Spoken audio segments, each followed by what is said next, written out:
Every episode of No Offsides podcast is brought to you by Champion Hockey. Be a champion.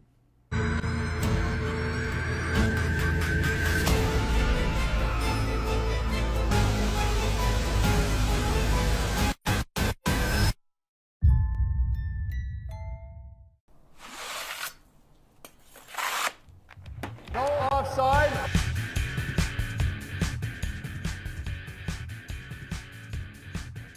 Welcome back for another episode of No Offsides, where we talk roller hockey. We're sponsored by Champion Hockey, where the legacy wheels are very grippy. I'm Dan Dean, and our guest today is a good one. He plays for Unified Conics Black Ice. Tyler Kraft. How you doing, Tyler? What's going on, fellas? Thanks for having me. Absolutely. So, Tyler, how you feeling after a strong showing at the USRC? I thought it was awesome. It feels good. It was good to see a couple of my buddies I haven't seen in a while. It was good to get out and play some competitive roller. The wife played with me, which is always special. We had the baby there, her first tournament, so it was a lot of fun. It was pretty awesome. I mean, it was the baby's first cup to sit in too. Yes, first. So, you mentioned the wife, right? I'm just curious. Did she bench you or try to bench you in one of those last games? She does. Sometimes she thinks I look her off, which I never do on purpose. I just, and after that, I know I take my seat because I know I'm in trouble. So I could have swore while we were broadcasting the game that she just, I think was it you shouting, I love you, number 11? Yep. And then she said you're benched afterwards? I think she was talking to the kid who she took her shift from. Oh. The one of the players wouldn't get off the rink, Favs. And then he took that penalty, and then she took his shift, and then she scored, and then basically said, I'll take it from here.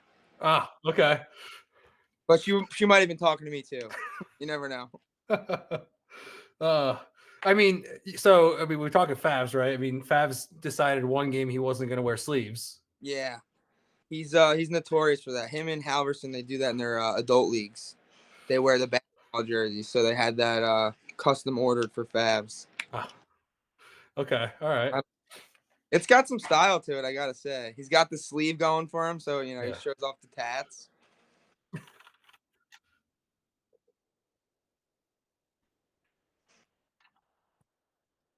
Yeah, for sure. He's just having a good time with it. Yeah. Yeah, so I've been, PJ, I've been playing with him since I was 12 years old. I grew up playing, with this on the same club with Black Ice since we were kids. And then Marker, I went to college with, played with him. Halverson, I've known since he was like 12 years old, a little rink rat. So I, watched him grow up to the player he is today.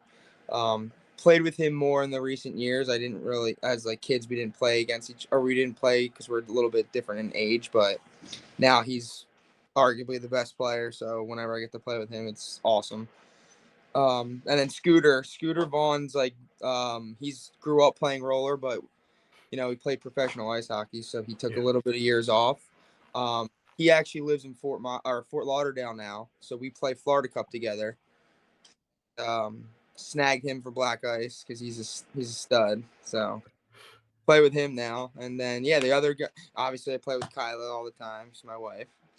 But Favs was I think that was my first time playing with Favs. Yeah, how would you? Yeah, I mean, when I saw it, I didn't even know Max was going to be on the squad.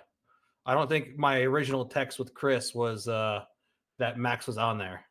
So I was surprised that when I got there that I was going against Max as well. So I was like, even better. He's fun to watch. He's fun to play with.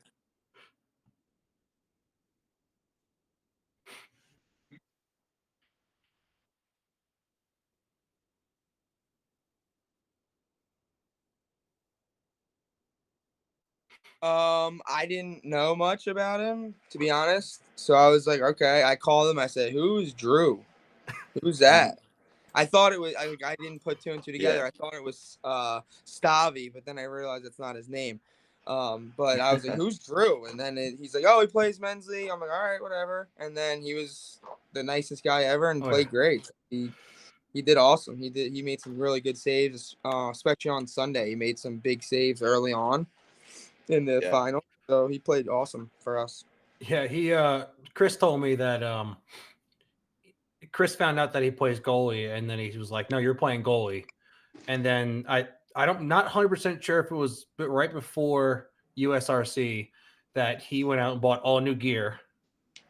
But the gear that he was wearing is relatively new because Chris is making him play goalie because he actually skates out with the Champion Impact team. Yeah, I saw that. So after we played together, we follow each other on social media. I saw that he's actually a player for all these stuff now. And he used to be a goalie, I guess, for ice hockey. So he's kind of new to roller, but he played awesome and he was a great guy, great teammate. So it was cool to play with someone new like Drew, and he definitely played more than we needed. So he made some big saves, but the first day they told me that he didn't play all the time. I'm like, oh, okay, we're gonna bring just a guy to play goalie for the pro tournament. Cool, but for $9,000. He played awesome, so it was cool. I gotta ask you, yeah, how was the new legacy jerseys and the pants? I liked them. Did you Comfy? like them? Oh, they were really comfortable. Yeah. I don't know. I didn't get the call up to play for Champion, so I wouldn't know. That's on them. Listen, I just got asked to play. I like to throw it out there, throw a little shade at Chris, but then you can blame PJ. Oh, I know. Well, that's where Chris defaulted to anyway. He was like, it's PJ's team. Well, yeah, whatever. But now, I mean, so a little. I'm going to bring it up because I just like stirring the pot a little bit. How do you think? How'd you like the reffing? Do you have any issues with reffing? No, I don't have any. I ref sometimes, so I don't say anything bad about refs because I know that job sucks. Yeah. No matter what, you're always the bad guy. Oh yeah. I mean, I think the first game round robin, my team played yours, right? And Scooter gave me a solid high stick that if I wasn't wearing a cage, I would have lost some teeth. And he immediately stopped and was like, "You all right?" And I was like, "Yeah, I'm good. I'm wearing a cage." And so besides that, I mean, I thought reffing was pretty good. Refs are gonna miss calls, understandable, but I mean, we were in a time where we have to respect refs because we don't have many of them. So exactly. I just wanted to bring it up and ask because there obviously was there. There's a lot of stuff going around on social media right now, a lot of complaints. I don't know anything about it, but I'm assuming you're talking about one of the pro games. Yes. Okay, yeah. So I don't know. I just wanted to bring it up because I mean I hopped in and ref the game early on Sunday morning, which I don't usually do. I mean I do it for our home league, but not for usually tournaments. But I just wanted to get your viewpoint on that. So I'd say that I don't know many of the refs from the weekend, but I'm assuming they don't usually ref pro roller, So I think maybe it's pretty fast, and obviously people are going to miss calls no matter what. I think for the reffing, it was pretty what's the word I'm looking like? It was standard the whole weekend. It wasn't like they were favoring anybody or anything like that. They were consistent the whole weekend. So I think maybe I think one of the calls that you got high stick was the same call that they missed in the other game. So I mean, it is what it is. But the refs did a great job, and without them, we wouldn't be able to play. So I got nothing bad to say about them. Yeah, no, I mean, like I said, I mean, throughout all the divisions, I mean, there's some guys that probably, like I said, there's always missed calls, and no matter, even if it's refs that State Wars, Tours, Narch, like there's always a missed call. Oh yeah, but it's how you react to that call is kind of what got one of the teams in a little bit of trouble. So yeah, like the way you reacted when you got high stick. I remember I was right behind you. You gave up on the play, so I was able to join the rush. It was great. Yeah, you pickpocketed me. Yeah, you pickpocketed me, which I was like, okay, well, here's my thought process, right? Is I got high sticked, right? I slowed down a little bit. I was like, oh wow, I just got hit in the face. Bro. So then I was right at center dot, and my whole thought process was, I'm going to scan the rink because if I get pickpocketed, we're going to go on the power play regardless. Then you pickpocketed me, and I was like, wait, there's no call. That was a good high stick too, because that was Yeah. pretty hard. Like, thank God you wore that cage. Oh yeah, like I said, yeah. I mean, it was bad enough that Scooter was like, "Hey man, you okay?" Yeah. Like, I'm really sorry, and I'm like, "Yeah, don't worry about it." Because I mean, Yeah, that's something that I noticed though is everybody was really cool to each other for the most part, Yeah, for sure. despite the intensity. I mean, something like that, that that's a new tournament. The guys trying something new. We're all there to compete, but we're also there to have fun. And like I said, it's the first pro tournament I played in since the summer, so I was just happy to be there. It's more just about skating hard, having fun, and seeing your buddies. And obviously you're gonna compete, but we're not trying to hurt each other out there. Yeah. We were talking about that earlier too. You were giving me crap for being sick. That maybe I went a little too hard with my buddies this weekend. Yeah. But I want to know your true feelings about that rink at Snellville at SGA. Just tell me the truth. So we all know it's old. I think the tile needs to be updated for the Yes. one rink. The other rink, the blue rink, is actually I've played there in the past. That's the better rink of the two as far as the tile. I think that I wish I got to play on that rink because the white one is just so slow. The puck doesn't move. You don't grip. But, it's a 2-rink facility, so it's nice to have that. I don't think there's many of those around anymore, so it's good. I think Jake said it's like within 500 miles of like the next dual set rink. So, which I mean, if they would put money into some still mat floor, it could be, it would be the best rink around because that's what they need. They need an updated floor. Everything else is nice. Yeah. I mean, I think the reason why we played all the pro games on the white rink is because the blue rink is actually starting to have some minor issues with the tile. Yep, that's what I heard. And so, like behind one of the nets, they have it taped down because they don't want to pull up the entire rink to fix the tile at the moment, which kind of sucks. But also, I think it's starting to bubble and buckle a little bit too. So, but the white rink is nice and settled, and it's still the tile, as much as it doesn't grip, is still all connected and at least still flat. So it's unfortunate because I agree because the blue rink is definitely a grippier rink and a faster playing rink, and the boards are more alive. And also in the summer when you play there, the moisture builds up on that white rink too, more than the other one. Yeah, it was nice weather. It was like because I went there one time in May and it was you couldn't even stay in the rink. So hot in there. Yeah, horrible. But yeah, it was the rink was fine. It was the same for both teams, so it was just a little slower, but it was still 2-rink facility, so I'll take it. Now, what do you think about the competition between the 4 teams, the 3 teams you played? I thought Blood and Feathers were very good. I thought you guys played us really tough the first game. Yeah. And the Tighty Whiteys, I thought, losing Michael Curtis is such a big loss for them when they lose him. I mean, he's a goal scorer. He's probably the smartest player on that team as well. Has been playing high-level roller for as long as I can remember. They were competitive. They can score. I thought their biggest thing was they ran out of legs. Yeah.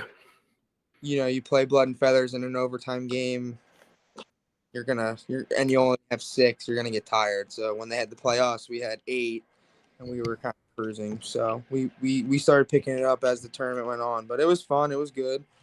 Yeah, I thought for sure we were gonna see Blood and Feathers in the final. Same. Well, and that's the same, and it's just for whatever reason. I mean, watching that game, taking out what happened at the end of the game, right? They controlled about 100% of that game in the semifinals, but could not defeat the Bucks. So Yeah. you know what, too is that goalie. I don't know who he is, but that goalie for Tidy Whities is very good. Yes. He is very good. He's big. He makes good saves. He moves, and I think that when you're blood and feathers goalie, you're not seeing a lot of shots. So when you do see a shot, you're ice cold. Yeah. So I think they played the box well, and their goalie made some big time saves. And I thought when blood and feathers took the lead, I thought that was going to be it, but they kept coming down and scoring goals. So they played really well in the box. Yeah, I mean, like I said, I mean, because Blood and Feathers is a really fast team, and they move the puck pretty well, and they're from what I've seen in that tournament, they seem to be more of a run and gun kind of team than more of like they possess the puck, but they're more on a quicker pace than where other teams like to kind of slow it down. Yep.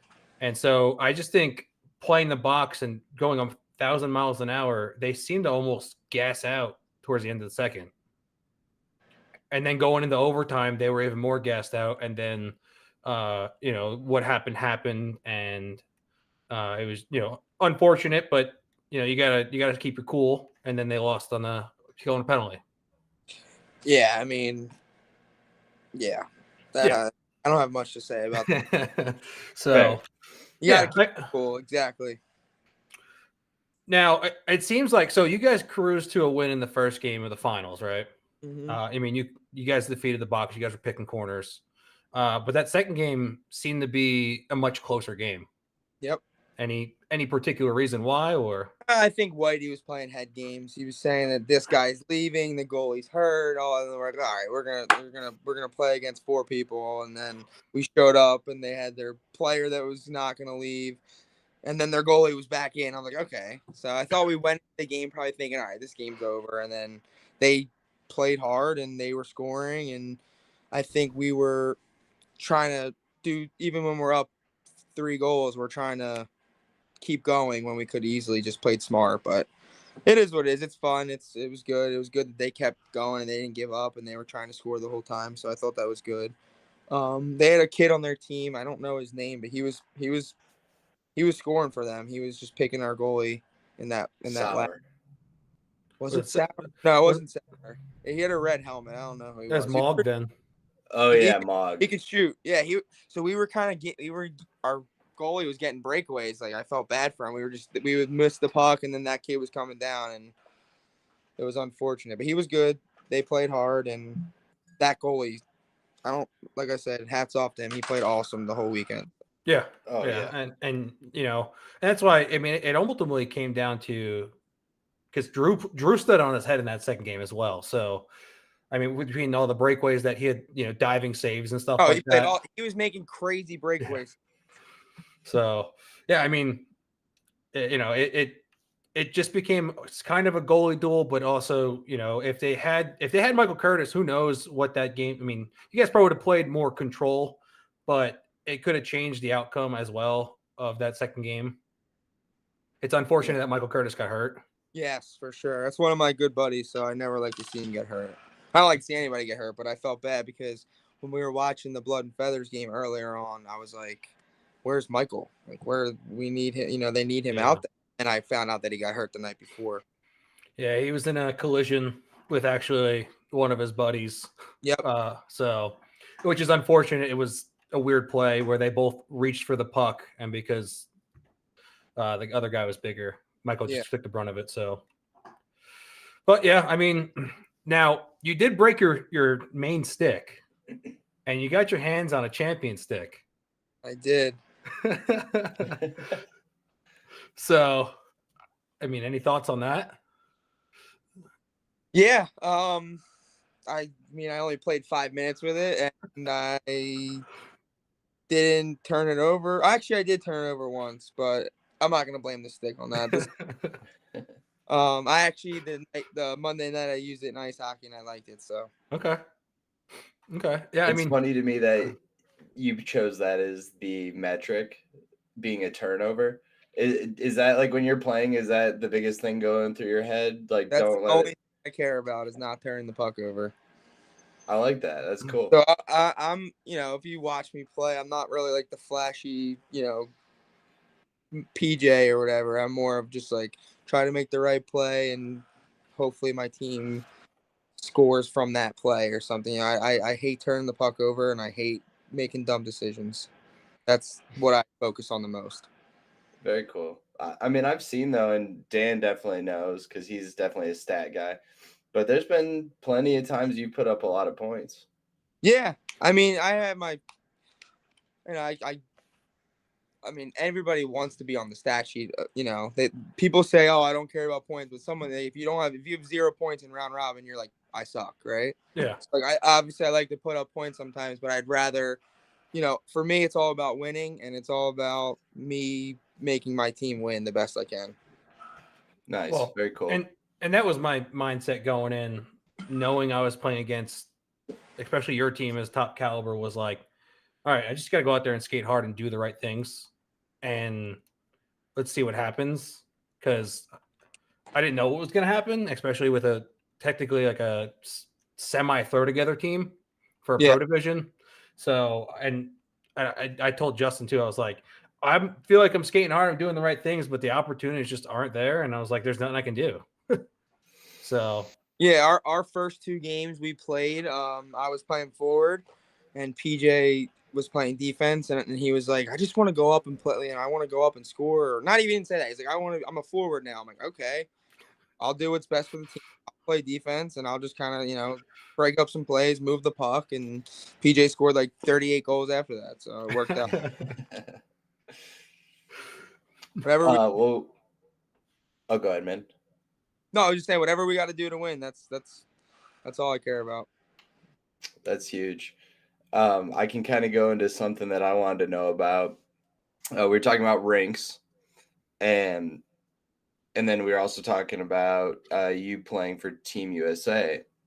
When you went and played in those international games, were you playing on a smaller rink, smaller goals too, right? Yep, smaller rink, smaller goal. The rink we played at last was in Argentina, and that was probably the biggest one we played on, and that wasn't the rink we played on this weekend was bigger than that. So they're tiny rinks, tiny. It's more of just shoot. The other teams, they shoot from anywhere. yeah. And it's a completely different style over there.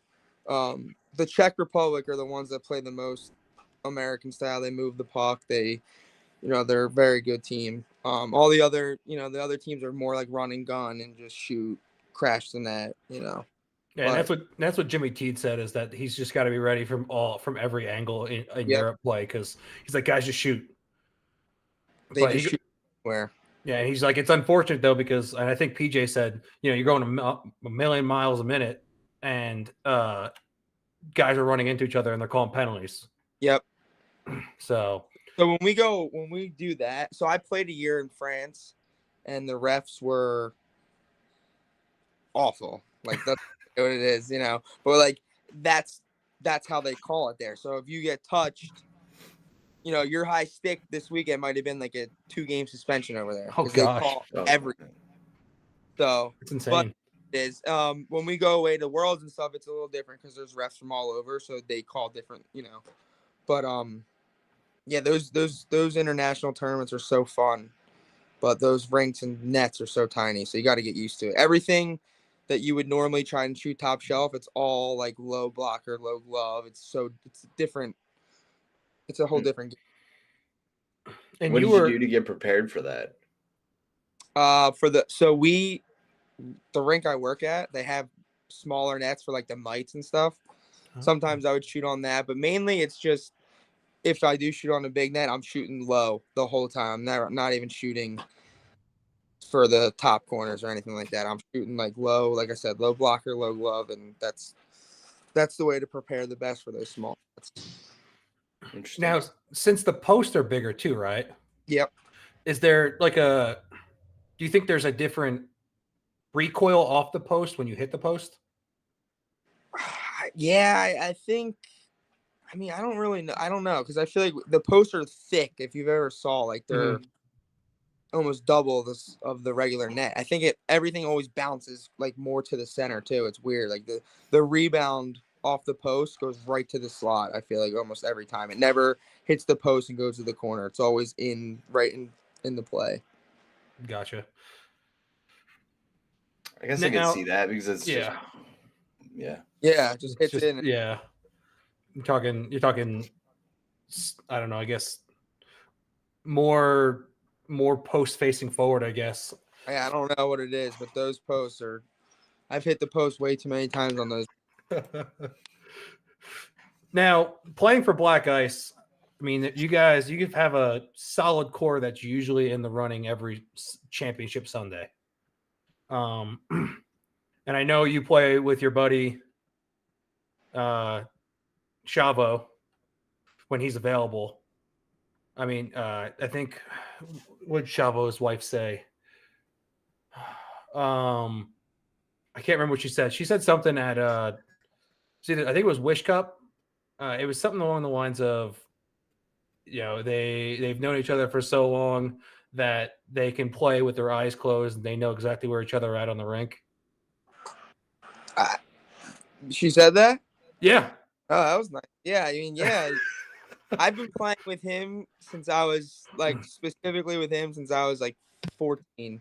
We've Okay. always been on the same line. We've always played together. My job's so easy. It's find him in the slot, and he's most likely going to score. So I just, I like to think that we have a good little understanding of what we're going to do, especially without the puck. We know exactly our game plan always. So we're basically. There was these two twins that used to play. They were the Renouf brothers. Okay. Knew exactly where they were gonna go. They were I'd like to think that's like us. We know exactly what we're gonna do. And like I said, all I have to do is get the puck in the corner, feed him in the slot, and he'll do the rest. So my job's pretty easy. Yeah, I mean, That's nice. The assist on your stats show it too. I mean, yeah, I just have to try and get take the rest. Because It's a nice job. Yeah. It is. It's not bad. I mean, honestly, it's probably more weight on Chavo's shoulders than yours. He's gotta put the puck in the net. Yeah, exactly. So, I mean, I compile, as I've done for all the other pros that have been on the show. I've compiled if they're true stats, if the scorekeepers and the refs actually give you your full stats. I've compiled Narch, Pama, and Tours. And so in Narch and round robin since 2019, you have 13 goals, 20 assists. You're averaging 1.66 points per game in round robin. In playoffs, you're at 4 goals, 7 assists, 11 points. That's about 0.8 points per game. In PAMA, it seems like that seems to be your favorite time to play. Because you're rocking 25 goals, 34 assists, 59 points, 1.7 points per game. And you are at almost just about 1 point per game in playoffs with 9 goals, 8 assists. And then in tours, you got 12 goals, 13 assists, 25 points, 2.1 points per game. And then in the playoffs, you're at 1 goal, 5 assists with averaging 1 point per game. So, you sit there and you're like, well, if I don't end up with round robin with a point, you feel like you don't do anything. Well, it seems like you're doing quite okay in that category. So that's good. I don't even know those kind of stats. It's funny to hear that, but I like to think that State Wars has always been my go-to. So I always treated it I love all the terms. Don't get me wrong. I love Tours, love Narch, but State Wars has always been the final. So I always felt like by the time that State Wars comes around, everybody's connecting the best. And I feel like the best time to step up and play the best. So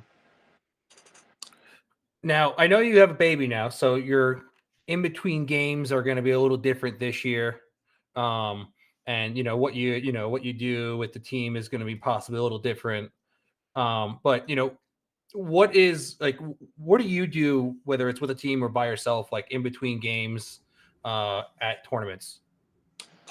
So I'm a rink rat. I like to watch the games. I like to hang out and watch all the other games up until we play. Now that might be a little different with the baby. Might have to get her out of there a little bit, give her some fresh air, but it'll probably be pretty similar. I'll probably be watching all the games and hanging out with the team. Sometimes we'll do a team lunch. Very rarely though, because everybody does have babies and they're all doing their own thing now. But I think that'll probably stay pretty similar. I'll probably be watching all the games and seeing everybody. Okay. Now, I'm playing the video right now of you pushing the stroller. Yeah, I'll definitely be doing that. Now, Especially PJ go for a walk. mentioned. Now, PJ mentioned last week that you're kind of a nervous Nelly before games. Yeah, always. Even men's league though. He says like I like to like psych myself out. I like to say like, oh, are we gonna win I don't know. I just always been that way. I get it from my dad. My dad used to do the same thing to me, so I kind of get that from him. Okay. I don't play nervous. I more just get nervous up until the game starts. Okay. That's good. I mean, yeah, I get that. Yeah, because like, he was. like when the game comes around, I'm ready to go. But up until that, I'm like, I just overthink everything. Yeah, because as PJ was trying to eat his Chick-fil-A last week on the podcast. Yeah, I watched like 3 minutes of it, and I couldn't take him chewing and talking. But yeah, he was like, Tyler's always like, well, they got this guy, and they got this guy and that guy, and we got to be worried about this. And he's like, I just go out there and play, but Tyler just thinks about stuff. Always, just how I am. I did it all weekend too. It's all right. Yeah, like you said, you like to win. You like to keep your team up. I think that's probably part of it, right? Yeah, 100%. I like to get everyone ready to go, talk about the game, let everyone hey, if this guy, we got to watch out for this guy. Obviously, if we're playing Palma, we know who we got to watch out for. But sometimes PJ doesn't really know other players, so I'll be like, oh, watch this guy on this team. We got to do that. But that's just who I am. I do that all the time. Okay, a little head scouting. Always. That's what I said. I'm watching the games, scouting it up. Okay. Now, obviously there's been a few like NHLers that have played, that play and have played in, the North American pro circuit in roller hockey. Is there between the few of them that have been recently, or any that you've played in the past? I mean, who do you feel like is the more dangerous NHL player that plays roller hockey? So we're talking Ernie or Maroon? That's more recently that I know of. Not sure if you've played against others. So I've only played against Maroon one time. Ernie, I've battled against a couple times. I feel like every time he plays more, he's getting better and better. I think Maroon doesn't play as much as Ernie does, so I'd probably say Ernie's a little bit more. I don't know. So I mean, it's like who am I gonna? I don't want to play either of them. But Yeah. No, I mean Maroon made that Roadrunners team like that good. So It's just a hard question. I don't even know how to answer it. Well, somebody answer, not me. Well, I just figured I'd throw it out there. Sometimes you gotta ask the hard question. They're both great players. I think they're so different too. I think Ernie's starting to get his feet under him, and he's flying around, where Maroon kind of sets it up, slows it down, wins face-offs, and he can score obviously, but he also has those great hands in tight. And I just feel like Roadrunners having Maroon makes them that much better. So I think it's, like I said, it's such a tough question. All around player, I don't have an answer. Hey, that's fine. That's fine. But looking at the 3 tournaments, I mean, you kind of already answered this question. You said you would. I'm assuming you'd go with State Wars is probably your favorite. Yeah. Concept's the best too. Like you get it's an invitational, so it's your only. No matter what. Like I said, I'm not talking bad about any of them because they're all great.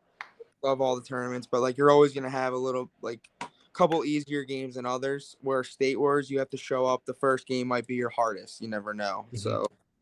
You have to show up to play for State Wars, and I think all round robin games nothing's going to be an easy win. So, and I mean, and there's been in the past year or two, there's been a few times where, as much as you guys have showed up, you kind of have gotten like the 6th seed, I think, or 5 or 6 seed in one of the tournaments or so. Yep. And I think that was possibly Palma. State War. Yeah, it's Palma. Yeah.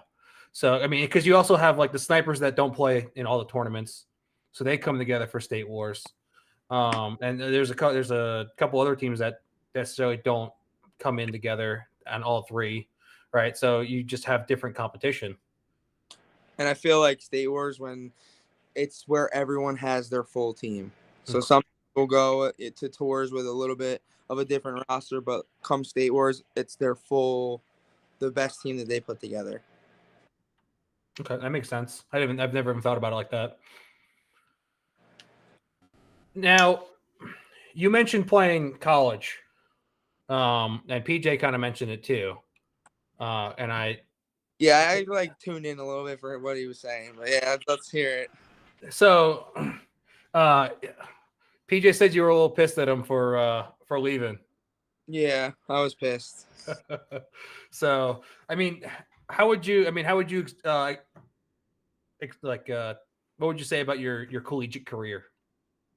It was awesome. My freshman year, I went to Newman, and we all lived in a house together. So we were playing between men's league practices, and some of us played club ice together.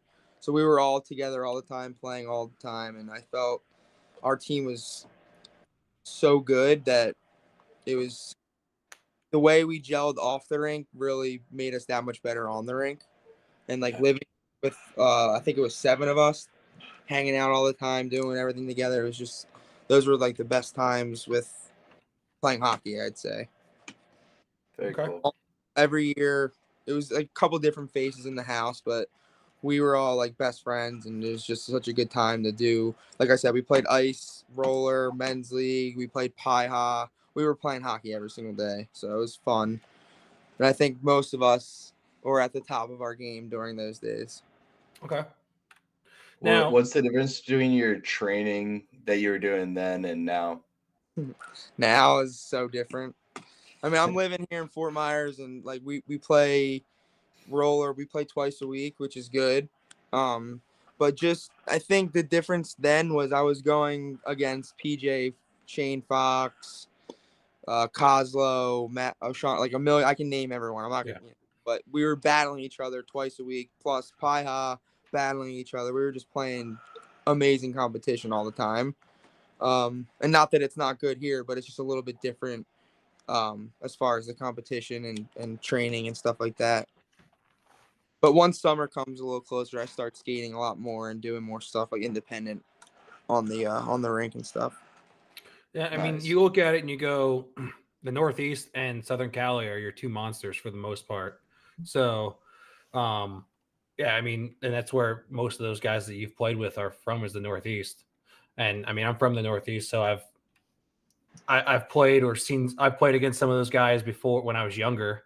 Even when, like, let's say Max before Max Max was probably like 14 when I played against him, and he was still too good.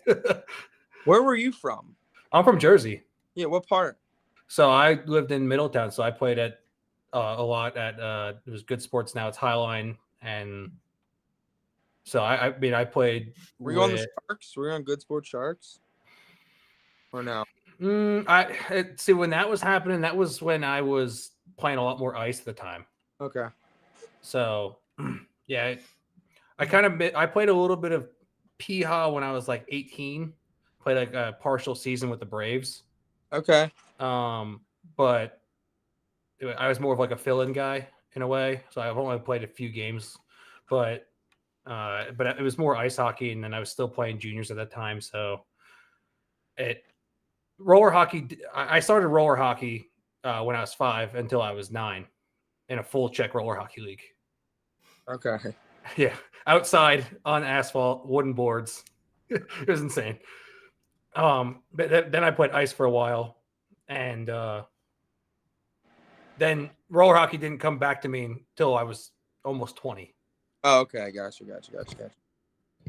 So, but yeah, But PJ was saying that your college practices were sometimes harder than your games. Yeah, they were. I'd say 99% time they were harder. Because I mean, we were doing 2-on-2s, 1-on-1 battle drills. like PJ's an animal. So like if I had to do a one-on-one with him, I know I'm getting cross-checked in the back or slew-footed in the corner. So you always gotta be careful. But they were just always battles, and it was just good times. And I just felt like all of us competing against each other, for an hour and a half, we're doing drills and we're working hard, but it just made us that much better come game time. Okay. I mean, PJ did mention that there's no mercy during games, so I'm not surprised. Yeah, he's crazy. He said, I'll put anyone into the boards and I'll still talk to him after the game. Yeah, he's not lying. I'm sure he tried probably cross-checking you this weekend when we played you. Oh, man, I loved it. It was great. Going into the corner and the physicality was awesome. Yeah. I don't know who it was. It could have even been Marker, too. I mean, dude, Marker's a strong dude. So strong. So, yeah, I even came off the rink after the first game, and I was like, God, I love the physicality. I miss it. So, but yeah, I mean, so you are the director of hockey for, I'm drawing a blank on the Parks and Rec that you work for. Yeah, I work for the city for at the stadium. I was telling you guys, it's ironic, but I do all the ice hockey stuff here. I do learn to play ice, rec leagues, adult leagues, all that stuff. But I also, on my days off, me and one of the kids that starts, he's actually just started playing black ice. His name's Lucas Burgle. We started doing a learn to play roller hockey in Naples, which is taking off, which is awesome. We have like 20 kids, and then the first time we only had like 8. Now it's up to like 25 or something like that, and it's just awesome to see getting more kids in the roller, which is all I try to do. Even when I told you guys earlier, when I do this ice hockey stuff, I'm telling everyone, hey, you should try roller. You should give it a try, because I think it's such an awesome opportunity here that we have one sheet of ice and one sheet of roller. We could really take off and take advantage. Definitely. But yeah, I love what I do. I get to be around hockey all day, and like as soon as we hang up this call, I'm going to do a clinic. So it's Sweet. Oh, sweet. it's Who are fun. you working with tonight? So we're doing ice hockey. We do like an hour and a half of it's all stick handling tonight. So we'll just do like 5 stations and just keep rotating. And it's fun. Sometimes we have like guest coaches come out, and then we have a junior team that plays out here. We have a couple kids out there that come and help. So it's cool. Okay. That's Very awesome. cool. I mean, It's yeah, a lot of fun. yeah, it's great to hear that, there's still people trying to grow the sport. So That's like I said, I'm going to name drop somebody. Todd Burgle does such a great job with growing roller hockey. He runs the Naples Roller Hockey League. He's got kids, 8U, 10U, 12U, high school. He's got 4 adult leagues. He crushes it. He does such a great job. that's He's awesome. really one of the people that are keeping it alive here in Florida. So it's awesome. Well, because there's been so many rinks in Florida that have, especially the outdoor ones, that have just been closing down. Yep. Whereas, because like, for instance, I mean, I grew up with Nick Martini. Yep. Right. And so I played with him, against him, up until he moved to Florida when we were younger. And, I used to see all the time him out on all these outdoor rinks and skating like every day. And then he would post like, oh, this one's closed. Oh, that one's closed. So, I mean, there's not really, besides Fort Myers, you have the one that's near Orlando, and then Naples. And the Naples one, they got tile, which is cool. So they have a tiled rink with a roof over it. And then they have the one that I work at, which is the only indoor in Florida. And then they have a couple outdoors in Orlando. There's one in Stewart. And I think that might be it, unfortunately. That's crazy. What's y'all's surface? We have just like a tile similar to the white floor, but it's a little bit more, it's cleaner. I guess, and newer. It still's got some life in it, so. Not cool. What? But maybe they could do a little update. Yeah, no, we agree. Yeah. So are you from Georgia? No. No. We live in Michigan. He's from Michigan. We both live in North Carolina. Okay. So our rec league is on asphalt. Oh, it's not Raleigh though, right? No, that's a 4-hour drive for us. Okay. That used to be my favorite rink to go to. I used to love playing the Winter Nationals there. It was so much fun. Yeah, I mean, those rinks used to be great because they had the floor to top glass wall. Yep. But now that rink, Dream Sports, only has one rink in it, and two other ones are turf. Terrible. Yeah, it's insane. We used to go there for winter nationals, and we'd play 14s, 16s, 18s, and juniors. We play 4 divisions on those 2. We would be skating from one rink to the other. It was just the best time. That's Very awesome. cool. Great times. What do you think? What do you think is the most important thing moving forward for bringing more youth into the game? Because that is something that I've noticed. Is it seems like there's not a ton of youth programs. Yeah,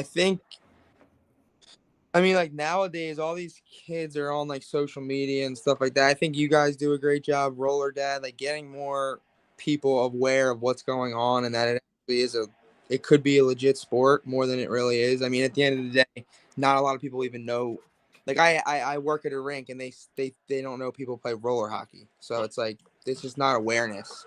I Okay. just think, obviously people like Pat Maroon playing, that video went viral. It's huge because then people see that he's playing roller hockey and he's in the NHL, he does it, and Adam Ernie, and it just takes everybody to just promote it together. And it's not like we're not really making money doing this. We do it because we love it. We love the sport, and we just like you guys are doing a great job. It's just we need more people like that to go out there and just promote it the best we can. We'll appreciate that. Now we have a comment in the chat that's asking if you ever skated at the Thunder Skate back in the day in St. Lucie West. I have not. I am new to Florida. I just moved to Florida 5 years ago. That's right. You're a PA guy, right? Yeah, I'm from Feasterville, if you ever been there. Yeah. I say Feasterville. I'm from Huntington Valley, but everybody says, what's that? And then I say Feasterville because it's a roller rink. But is Feasterville the one that's the one rink attached to the ice? No. Feasterville's there used to be 3 rinks. It was 2 combined, then there was one like up the little street there. Okay. But it's closed now anyway. That's right, it did close, yeah. It's unfortunate that more and more rinks are just closing because even the 2 rinks in Pittsburgh closed down. Hot Shots, yep. Yeah. So, which our league actually bought one of the rinks. Oh, really? Yeah. But we just have nowhere to put the tiled rink. So, so that's the issue. But yeah, I mean, it's because we're trying to grow our adult hockey in our area has grown so much. We're at like 166 members for adult for 3 divisions. It's awesome.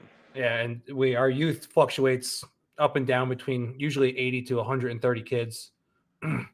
And so but the issue is weather. Like it rains, we can't play. Right. The humidity is too high. Water comes through the concrete, the asphalt, can't play. So it's kind of funny, actually. Yeah, you just get a strip down the boards that's just wet, and the rest of the rink is dry. It's awful. Yeah, but the only 2 rinks that really, like Snellville's a city-owned rink, right? Yeah, now it is. Yeah, and this is a city-owned rink. If that seems like the key to keeping it going is being backed by, I think these rinks aren't making enough money to keep it going. I think that's why, unfortunately, that's what's the bad news about roller. And even you can only do so much, especially during the day, to keep the bills. Yeah. Oh, absolutely. That's why there's not a 1,000 roller rinks in the United States. Yeah.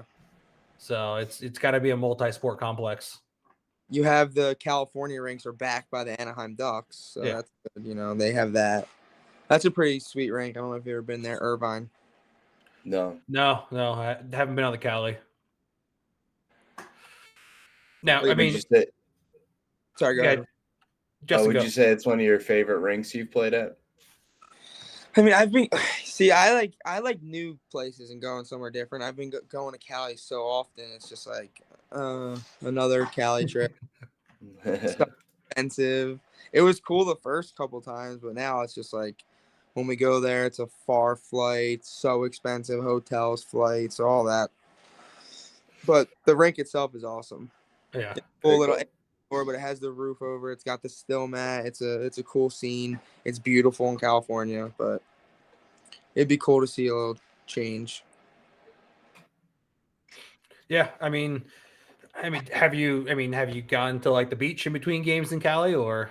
When I first started going there, I was like, I would get undressed as fast as possible, go to the beach. Now it's more like, all right, we've been so many times, but Yeah. and now I live in Florida. It's if I really want to go to the beach, it's pretty easy. But when I was from Pennsylvania, I was like, oh, let's go. It's winter time on the beach, but it's cool. It's a good city, and it's got some fun stuff, some good little restaurant bars there. So it's got some cool things to do outside of playing. Is there a dream destination for you to go play? Well, I just heard the Hawaii. That sounds pretty awesome. I've always wanted to go there. I know to do Narch there, so I'm hoping that we get it going. I would love to go there. That Cool. would be pretty sweet to go. Now, Yeah, I thought that was crazy. yeah, destination rinks are awesome. I don't know if I'll be able to make that one or not, but I'm gonna try my best. And we'll see. But you said you've played, what'd you say, Argentina? Yeah, I played in Argentina, Spain. We had one of the World Games in Alabama, which was awesome. But yeah, I think the Spain rink, it was on the beach, so like dang. we would play and then you could go right out to the beach. It was awesome. That was probably my favorite trip. Okay. Now, I guess I'm trying to gauge, like, besides the dimensions of, like, let's say Argentina rink or something like that. What's different about it? I guess I mean, kind of weird question, but what's different about hockey in Argentina than like United States per se? Like the style of play, you mean? Yeah. I think they play more of like an ice hockey game where they they just go shoot for a rebound. I think our style is more like possess the puck, wait for that opportunity, pick, more of skill, you could say. Like their style is more like run and gun, shoot, crash the net. They don't like to bring it back, That's one thing that if you notice, ice hockey players don't like to do that either. No, they don't. Mm-hmm. Which, it's two different, like I said, we grew up playing that way of like if you have nothing, bring it back, because if you force it, what the other team's gonna get the puck. So Yeah. It's like two ways to see it, but they play more of like an ice hockey style, I could say. How would they react when you guys would decide to regroup and bring it all the way back? They don't know what to do, so they lose that. How like you catch them off guard, they lose their man, and then you go down and you get an odd man rush or something. But we play a lot of the box. Like a lot of teams play the box against us. My first trip they didn't, but now it seems like they're all the like the Czechs. We played them in the championship, in the World Games, and they boxed up against us, which is crazy. Because Do you ever think about the fact that they might just be like, "Oh crap, these guys are coming"? Yeah, What are I we mean, gonna do? it sucks because like playing against it can get so frustrating. And then like you think of like a spectator point of view. It's like you think people want to watch them sit in a box, probably not. But like I said earlier, it's all about winning. So whatever you got to do to win makes sense. Now, do most teams in like the North American pro circuit play man, or is it just a hit or miss? No, a lot of them play. They play a 1-1-2. Okay. And then into like a man. Some of them do 1-1-2 into a box, depending on the team. There's like one or two teams that play full box the whole game, which is crazy, but they do it. Those games are long too, so like they sit in that box the whole time. It's crazy. Yeah. Well, it's like the Tidy Whiteys. They sat in that box the whole entire time in the semis. They did. We played a team at State Wars. And they played the box against us the whole time, and they actually beat us. Oh dang! Yeah, they beat us. I think we had the puck probably 95% of the game, and they just would catch us off guard and go down. Like I said, the goalie's cold because he's getting 5 shots, so it's just Yeah. I mean, it works. I've seen it work. I've lost to it multiple times. So I don't recommend it. Whoever's listening to this. Yeah. I mean, the way that the box has always been perceived to me is, like you're going against a better team.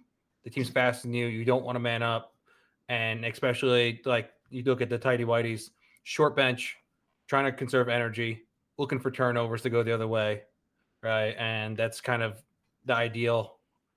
Yep. That's the ideology about the box, right? 100%. It's boring. It's boring shit. But sometimes it works. 100%. Tyler, do you do anything besides play hockey? As far as what? Like, what else do you do for fun, man? Nothing. Hang out with the wife. Now hang out with the baby.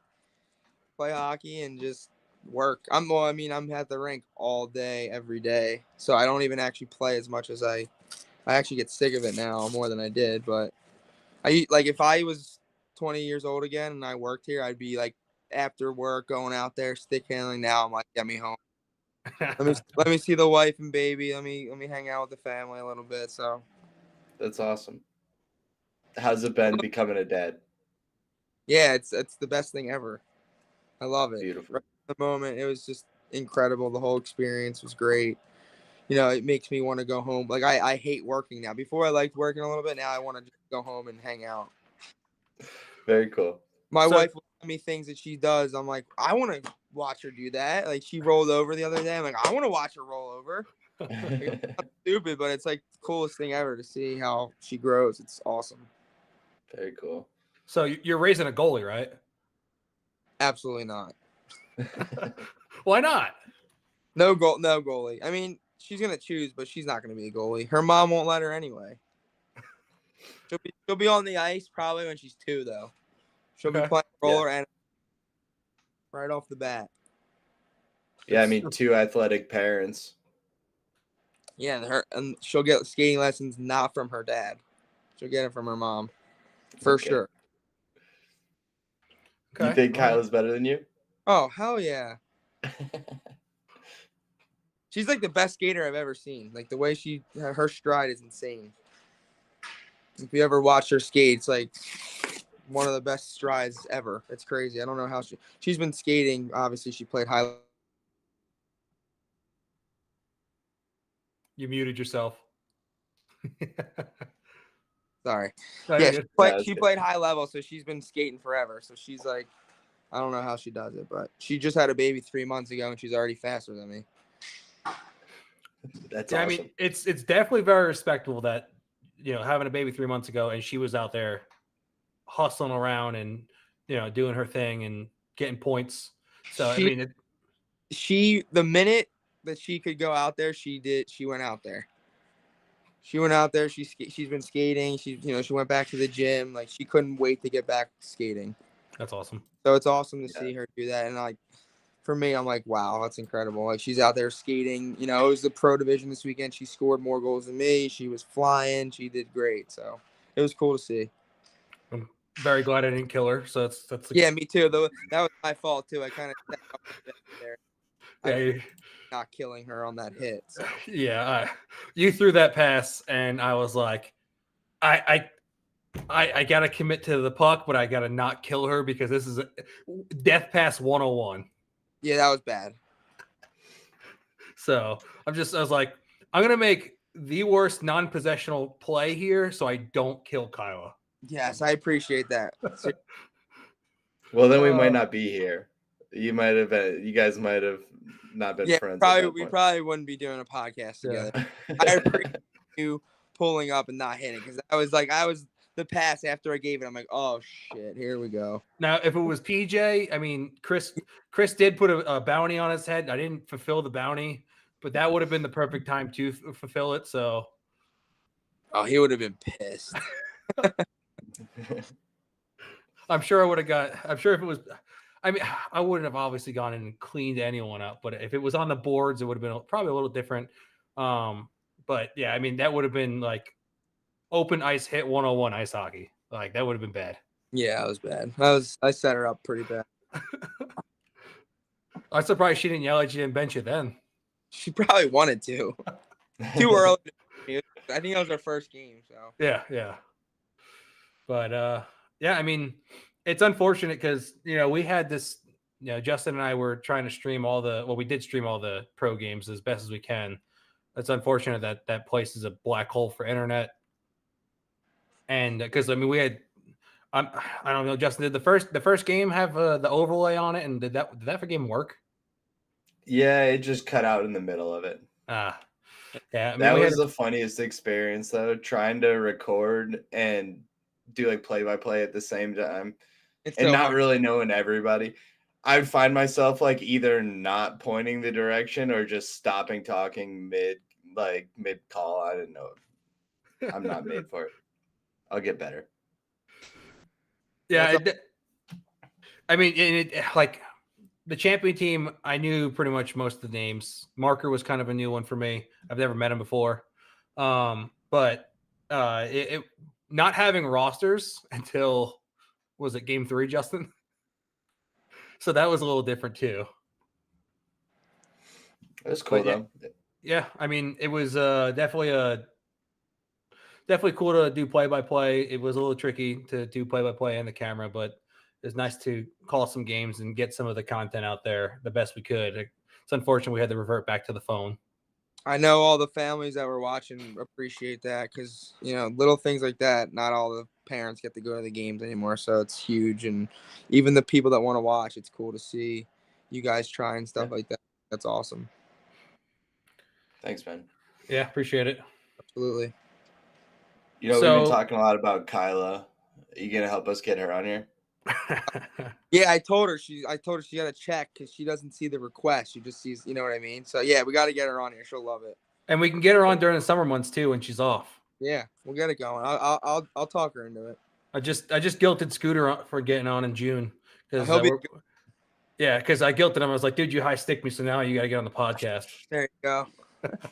So, but no, he was like, yeah, absolutely, no problem. Yeah, he's probably one of the most down to earth people ever. He's such a good dude, and he's probably got some awesome stories, with his hockey career. So that'll be a fun one to listen to. Okay. Speaking of that, what's one of your favorite hockey memories? Favorite hockey memories? I'll give you 2. One would be the first pro tournament we won was Narch, 2014. We were all like 18-year-old kids, like have no business winning, and we somehow snuck into the playoffs, and we were the 8th seed, and we beat the Snipers, who were 1, Next Gen, who were 2, and then we played Revision and beat them in the final. And we were all playing 18s, juniors, D1, and that was like the start of our little journey that we've been going on, and it was just it was pretty sweet to, especially now watching video. We were so young, like we had winning, and we ended up pulling the win out. That was pretty awesome. And then the other one would be Barcelona, because that was like the first Worlds. The spot was amazing. The team was great. Kylo had hurt. We were able to watch them win. We won. It was pretty awesome. Hell yeah. Sweet. So if there's another Worlds, I mean, having a child, I mean, would you still go? Like, are you planning on going to the future World Games, or? I'm gonna apply. I would definitely still want to play. I still got some left in me, so still gonna be playing the best I can. I'm still gonna be training to play. So, yeah, I'm gonna put my name in there. Hopefully, I make the team. Okay. Heck yeah. I mean, how's that? So, I mean, you've been through the process a couple times. I mean, walk some people through like how that process works to get on, USA. So my first year, the first year there was an actual tryout. Now it's just you apply, you send in a resume, and then there's a board that picks the top 12 through their accomplishments, through the coaches. So it's all like a little committee that they come up with, and they pick the best team, which is probably such a hard job considering all the amazing players there are. So, well, then that means I should apply and put the newly made pro card by Chris in my application. There you go. Apply. Stars hockey. That's all right. I'll watch it. Hey, do some play-by-play. Maybe. You never know. There you go. Where's it at? It's in Italy. Okay. Hopefully That's this epic.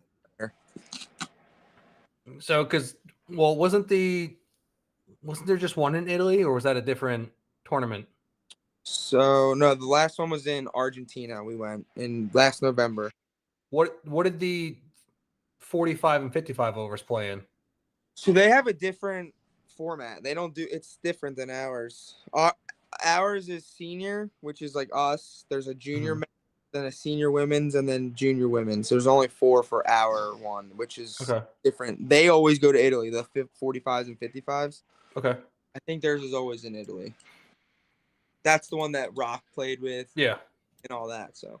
Okay. I was just curious because like I said, Yeah, they do it a little different, and they do it in different cities than we do. Okay.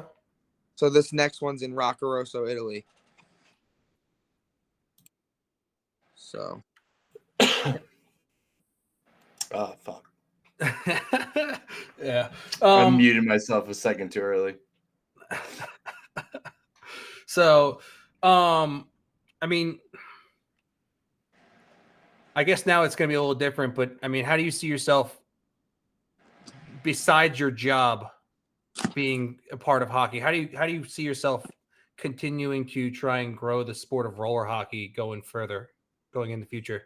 So I always, when tours comes or if Narch were to come, I do my best to gather all the teams and help field those up just because I love seeing a tournament filled with kids and adults. And so anytime that I can, promote it, I actually started a club a couple years ago with somebody. We started a kids divisions. We have 8s, 10s, 12s, 14s, 16s, 18s. We have all the way through for kids. So I do stuff as much as I can to promote it, get the kids playing, try it out. We have some Florida Cup tournaments here that is more of like, it's not like a Tours or Narch, but we have a lot of those teams that are gonna play in it, and then it's easy for us to field teams and throw them in there and give them a little taste of it to see if they like it or not. So I do stuff, whatever I can to promote it. I love the sport. I told Jake from US Roller Cup, whatever he needs, I can do to help. I always do what I can to get the word out there and promote whatever I can. Okay, sweet. Now you coached one of the youth teams for State Wars, right? And you won a championship last year. Yep. So I'm actually the Florida state director. So I kind of get the kids that go to tryouts and help pick the team. Me and Kyla coach like 4 teams. We played, we did 06s, 09s, 2012s, and 08s, I think. Yeah, I think it was that. We did so many. We were coaching and playing. By the time we left there, I couldn't wait to leave. And I love State Wars, but I was so tired. I was like not sleep. It was horrible, but I loved coaching the kids, so it was good. But yeah, we won a couple of championships there. I'd like to think that we brought Florida back to State Wars. We had a team in almost every division, which is awesome. Yeah, nice. Growing up when I played for Pennsylvania, Florida in my age was like the other top team. So I know there's a lot of great talent here. It's just getting the word out there and getting these kids to give it a try, And I think we're doing the best we can with getting kids from ice hockey to try roller. Because once they try it, like I said, they fall in love with it and they do both. Yeah. I mean, Justin, you want to hit him with some rapid fire? I can do that. All right. All right, man. Don't think too hard about any of this. All right. All right.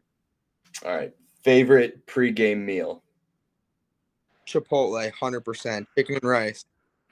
Yeah, buddy. All right. Post-game celebratory event. What are you gonna do? Drink a beer with my friends. Heck yeah. Nice. Did you guys do that after winning last time? Unfortunately, I had to drive home, but the night before we had a couple beers. It's like I said, it's the best is hanging out with your friends, drinking beers. doing this stuff, talking roller, whatever. It's celebrating when we win is the most fun though, because it's a all night event, which is great. Heck yeah. Do you have a favorite kind of piece of gear, something that you've kept for a long time? I don't. I do Okay. not. I don't have anything. All my stuff is pretty new. I mean, what are your Okay. thoughts on the Sidney Crosby Cup? As a I think jock. I don't even wear a cup. You don't? No. Oh, God. Don't broadcast that, man. Yeah, listen, don't try anything crazy. No, yeah, and all I roller. know is that you made it out safe because you still had a kid. So I know, crazy. dang, bud. Ice hockey, I do, but not for roller. Okay, fair. How would you describe your play style? Methodical. I like it. Have you ever had a bad injury while playing hockey? When I was younger, I didn't wear knee pads either. So I got hit in the boards and I smoked my knee on the boards and my knee blew up to like a balloon, and I was out for like a while. But that was probably the worst one I had, a bad knee injury. Damn. So it's a Tardino special. Yeah, he's crazy. That's somebody who says he'll never come on the podcast. He doesn't think he'll make it. He would have some crazy stories. We tried. We tried. All right. Favorite team to play on? Black ice. Yeah, bud. What's your pump up song? Pump up song. I don't know. I'm not really a big music guy before games or anything. Okay. I'm more of just, I play on teams where they pump the music, but I'm more just like whatever. I'm just in the zone in my head, probably talking about who the best players on the other team. All right. 3 tips for young players getting into roller.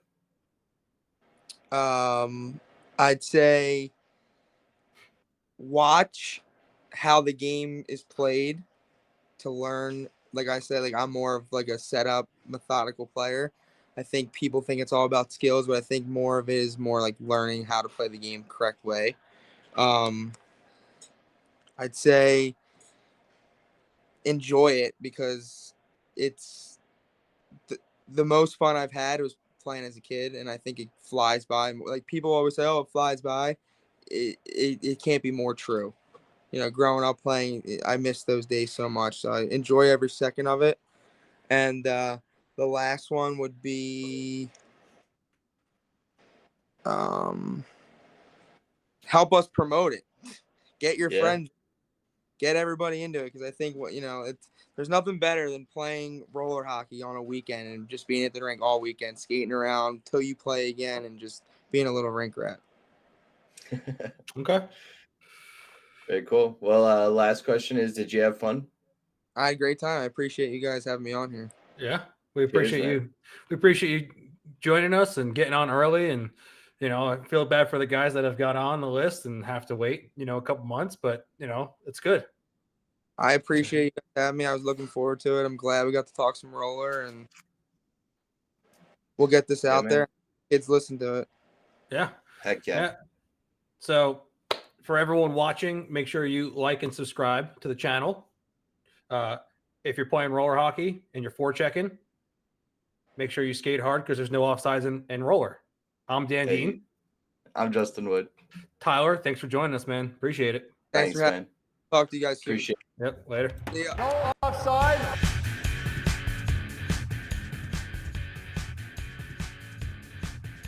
Every episode of No Offsides podcast is brought to you by Champion Hockey. Be a champion.